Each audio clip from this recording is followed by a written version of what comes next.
Books make you hope. Books make you dream. Books make you laugh. Books make you scream.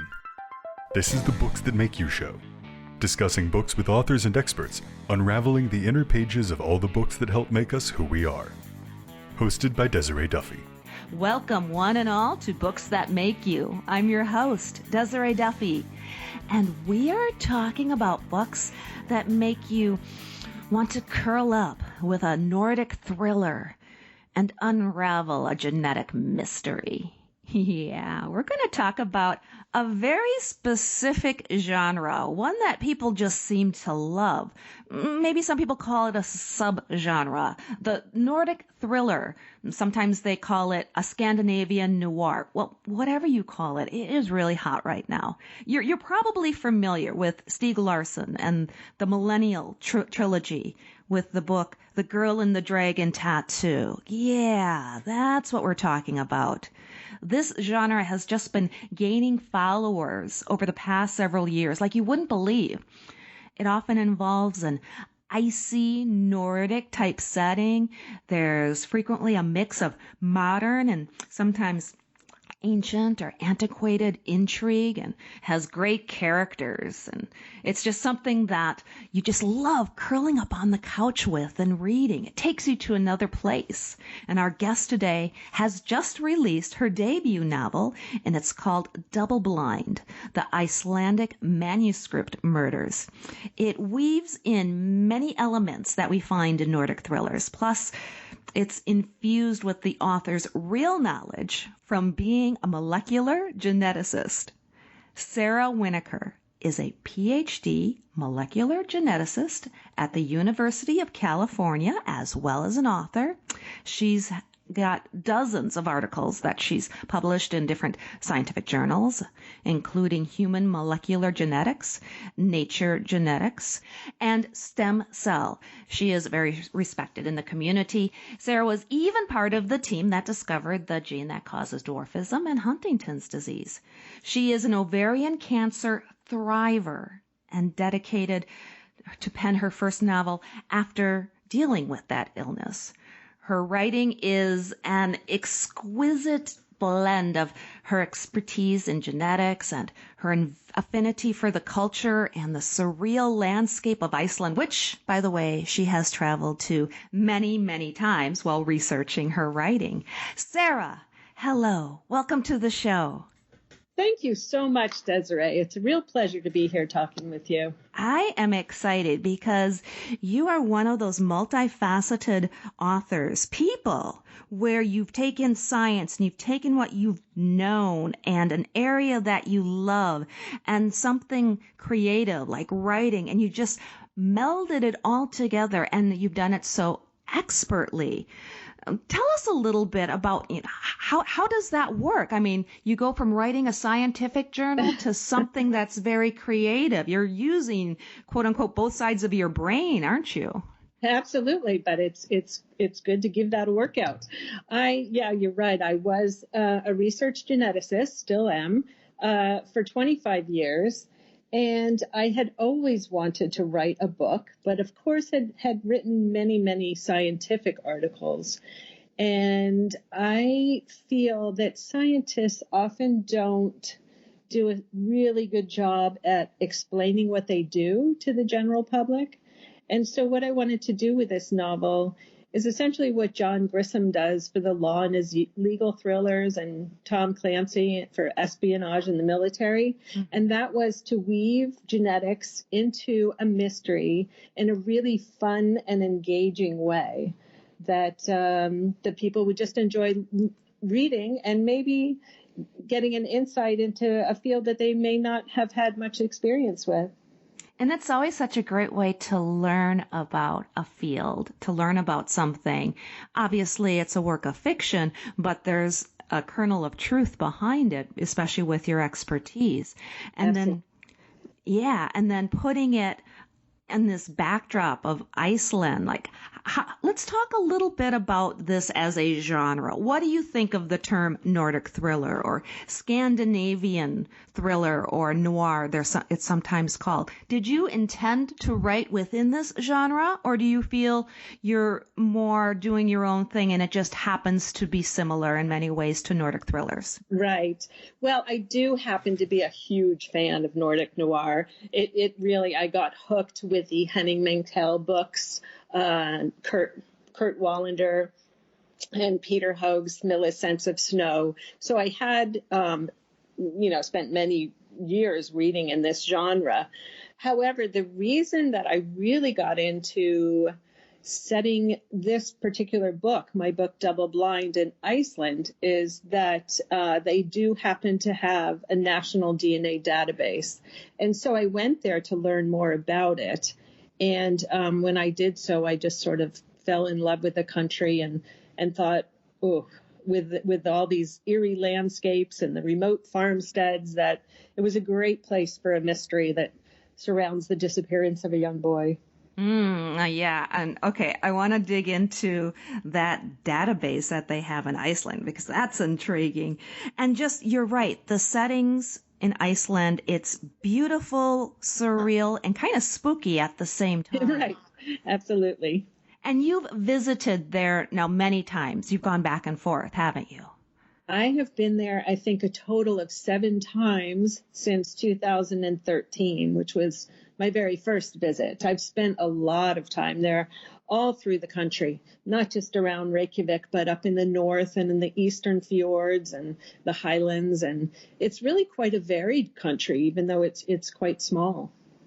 And so when you were traveling there, were you writing, traveling, verifying what you wrote, or were you traveling and then you'd be inspired to write? How did that work?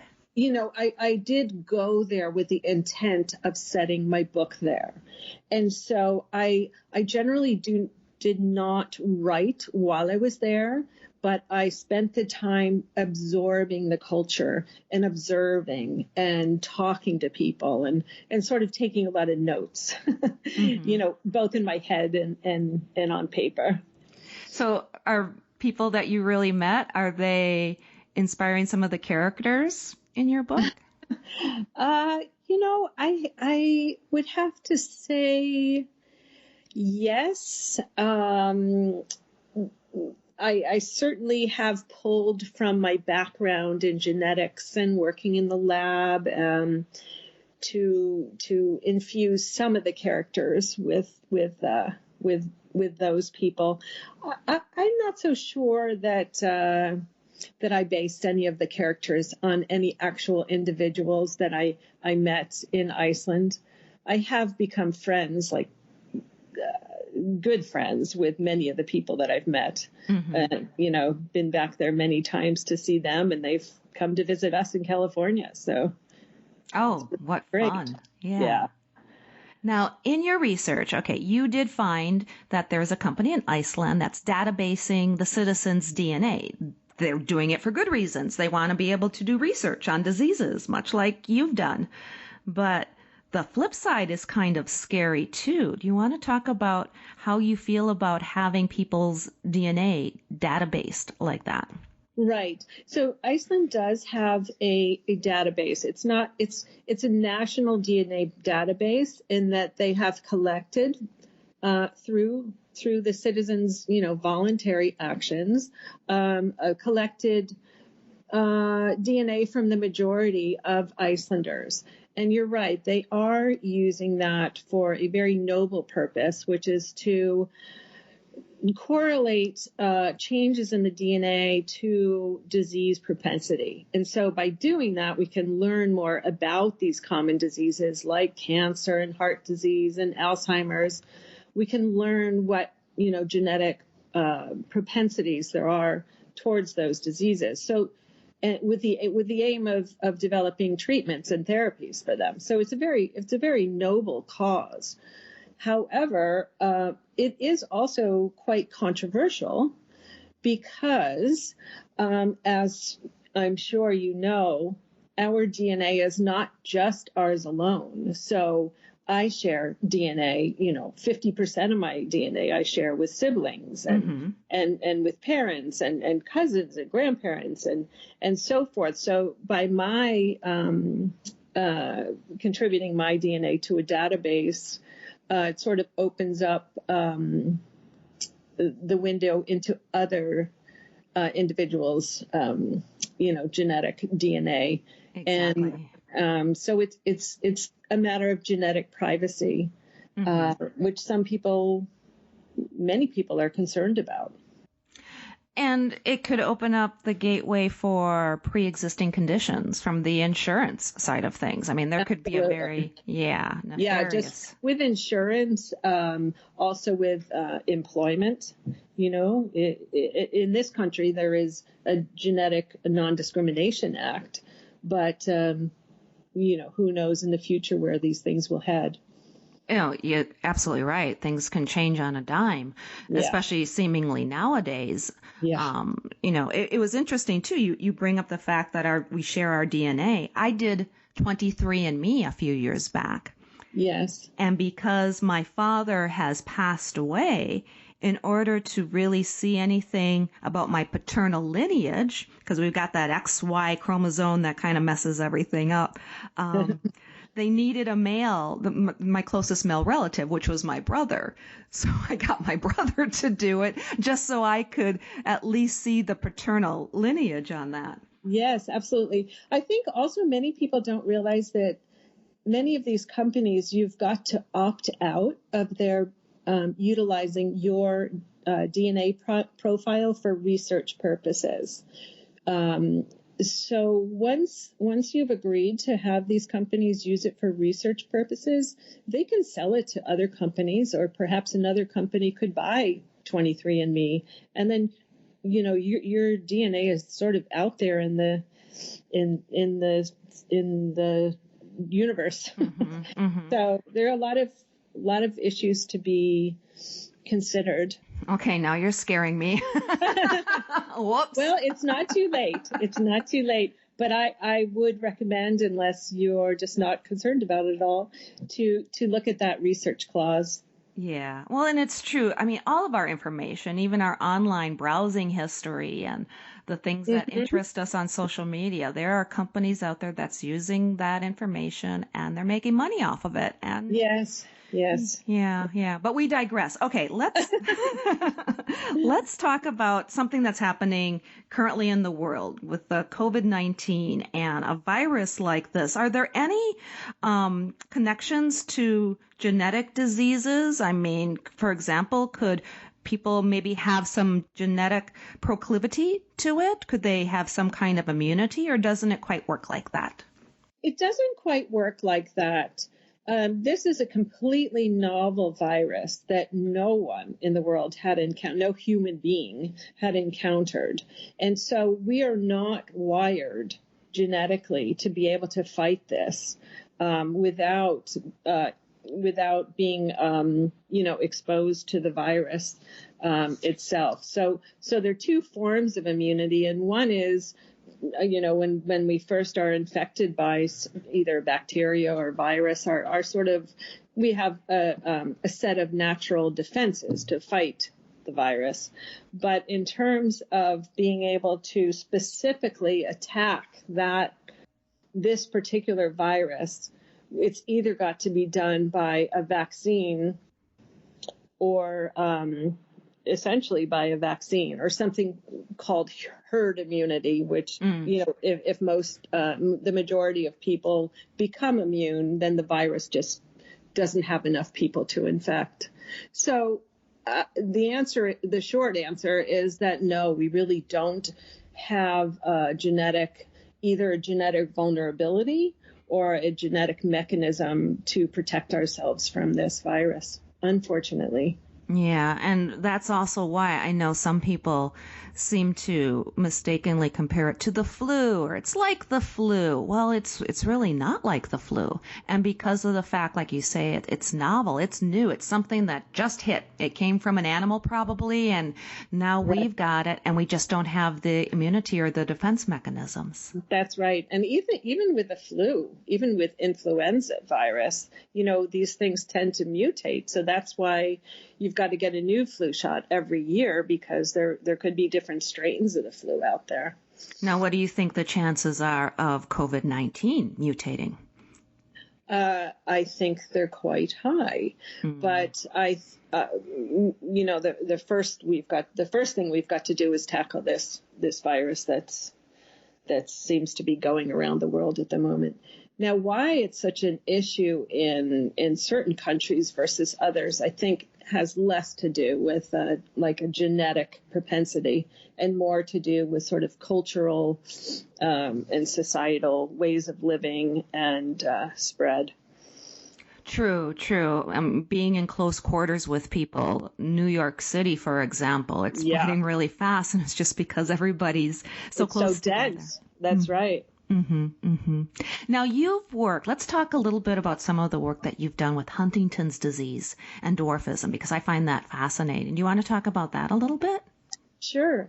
I got my PhD at the University of California, 25 years ago, and I initially studied muscular dystrophy, and then went on to identify, as part of a team, the genes for dwarfism and Huntington's and a number of others. And back in the 90s, we were really just focused on identifying the genes, the DNA mutations that cause these diseases. But now that we've done that, it's sort of evolved into, okay, now that we know what the genetic deficiency is, what can we do about it? What is it doing to the body, to the cells, to the organs, and how can we potentially treat these disorders? So we've, in the fairly short span of 20 years or so, the field has evolved into, getting a glimmer of hope that we can do something about these genetic diseases. It's a very exciting field to have the opportunity to be part of. Oh, absolutely. Part of writing this book is I wanted to kind of convey that enthusiasm for the science. Oh, and you absolutely do. And I just got to say thank you for doing that research, to you and your colleagues and everybody who is doing that type of research, because it does benefit everyone to a degree. It benefits humanity. So that's awesome. Yeah. And in terms of Huntington's disease, it is a progressive disease, that it's a neurologic disease that's progressive, and it's sort of used as a model for other much more common diseases such as Alzheimer's and Parkinson's. So what we learn by studying one disease can be translated into information that can help us deal with some of these other more common diseases as well. Yeah, because correct me if I'm wrong, but Huntington's disease is relatively rare. It doesn't impact. It is relatively rare. I think there's something like 30,000 individuals in the States with Huntington's, but it is such a devastating disorder without any treatment currently. I've met many families and patients that are afflicted by Huntington's, and it's just really pretty heart-wrenching. Oh, I can imagine. Well, again, thank you for doing what you're doing. And also, congratulations on being an ovarian cancer thriver. So, yeah, if you want to talk about that a little bit, and especially knowing that you went through that, and then after that, that's where you felt inspired to be creative and write. That's absolutely correct. So a number of years ago, I think it was 9 years ago now, knock on wood, I was diagnosed with ovarian cancer, which naturally came as, quite a shock. And at that time, I decided to take a step back from my research and focus on my health, naturally. And fortunately, I am fine now without any sign of the disease. So I'm very grateful for that. But at the time, I thought, okay, what can I do that's different? And I thought I had always wanted to write a book, a work of fiction.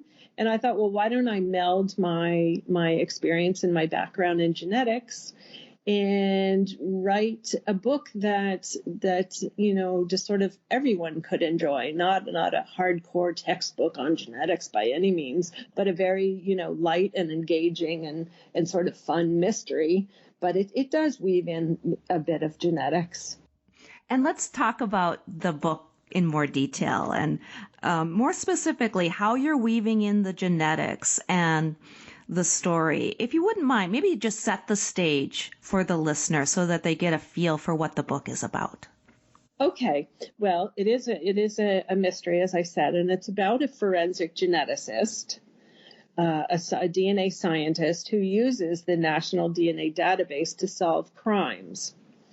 So 20 years after her young brother disappeared from a fjord in North Iceland, a mysterious poem lands on her desk with clues as to his whereabouts. And so as she begins to search for him, more of these poems start to arrive, but along with them come deadly consequences for anyone that tries to help her. And over time, the stakes get ratcheted up until she herself becomes the target of this serial killer. And the question in her mind is whether someone is trying to shut down her access and the authorities' access to the DNA database, or is there something in her family's past that someone does not want her to uncover?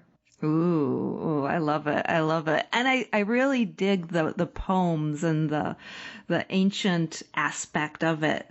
Now, is that based on something real? Is it inspired by something, or is that something that you made up? It is certainly inspired by something real. Iceland has this body of literature, which, by the way, I did not know much about until I visited there for the first time in 2013. But it's a body of literature called the Icelandic sagas, and they were written in the early 13th century, so they're quite old, and they have to do with the early settlers in Iceland. And so these manuscripts actually still exist from medieval times. And when I first went to Iceland, I was thrilled to have the opportunity to actually view these. So I was connected with somebody that works at the Icelandic Manuscript Institute, and they took me down into the basement, into their vault, and I put on these white gloves, and I was able to leaf through these medieval manuscripts, which were quite a thrill. And I thought, well, okay, I'm going to just bring that into the mystery. And those form the basis of these poems with various clues that are scattered throughout the book.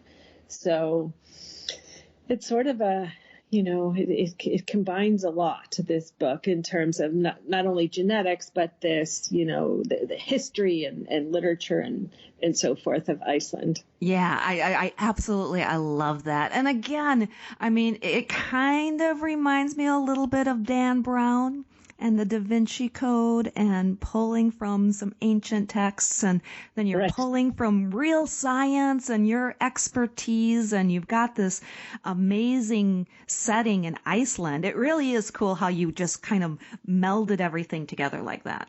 Well, I certainly hope everyone enjoys this as much as I enjoyed writing it. Well, I know the book is getting rave reviews. So who do you think? Who should read your book?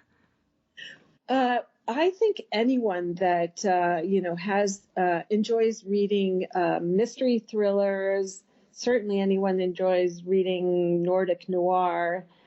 It spans all ages. I wouldn't say it's necessarily geared towards young adult, although with that being said, the protagonist is quite young. She's sort of a prodigy. She's only only 27, and she runs the whole forensic branch of the DNA Forensics Institute. So anyone that just loves a mystery thriller, wants to learn or be immersed in this Icelandic setting and learn a little bit about their culture and...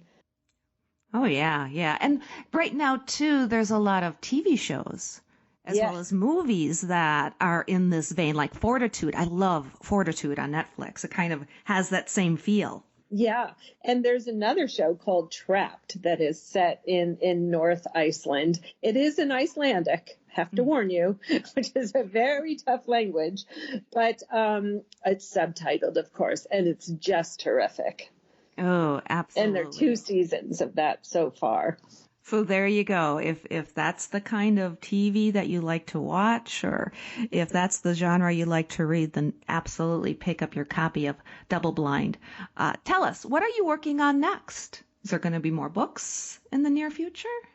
Yes, there are. I have to say that my love affair with Iceland is not quite over yet. I am now writing an historical thriller that is also set in Iceland. There was an event 400 years ago in the 1600s where Barbary pirates attacked the southern coast of Iceland and took a number, actually I think up to 400 or 500 Icelanders back to North Africa as slaves. And so I'm going to sort of weave in a mystery related to that. Oh, that sounds fascinating. Yeah, historical fiction, when you take a moment in time and base a story off of it, that sounds like it's going to be delicious. Yeah. And where can people find you online? Your website, find the book, your social media? Right. So I do have a website. It's quite straightforward. It's my name, Sara Winokur. That's Sarah without an H. SaraWinokur.com. And you can also find the book on Amazon and Barnes & Noble and a number of other outfits. I'm on Facebook and Instagram, so should be able to find me. Absolutely. Easy to find you and to find this book. Highly recommend Double Blind. It is something that you'll absolutely enjoy curling up with and just losing yourself with. Sara, thank you so much. I enjoyed talking with you today. Well, thank you, Desiree. It's been a real pleasure. All right. And thank you, everybody, for listening. My name is Desiree Duffy, and this has been the Books That Make You show. You can find out more about us on the website. That's booksthatmakeyou.com. And we're also on Facebook and Instagram. And you can sign up for our newsletter, too. We're always giving away bookish goodies and filling you in on the latest news and information about the book world. And don't forget, coming up on May 9th, we are part of labookfest.com. It's an online book festival. And I have a feeling that maybe Sara is going to be joining us for that too. We're going to have author AMAs where you can ask authors anything. So maybe you can talk to Sara some more. You can also attend online panels like webinars and learn more about the books and the authors and the industry and find out more about all of the books that you love. So once again, that's labookfest.com. You can go there now. Make sure you sign up for updates and join us there on May 9th. Until next time, all of my bookish buddies, please enjoy all of the books that make you exactly who you are.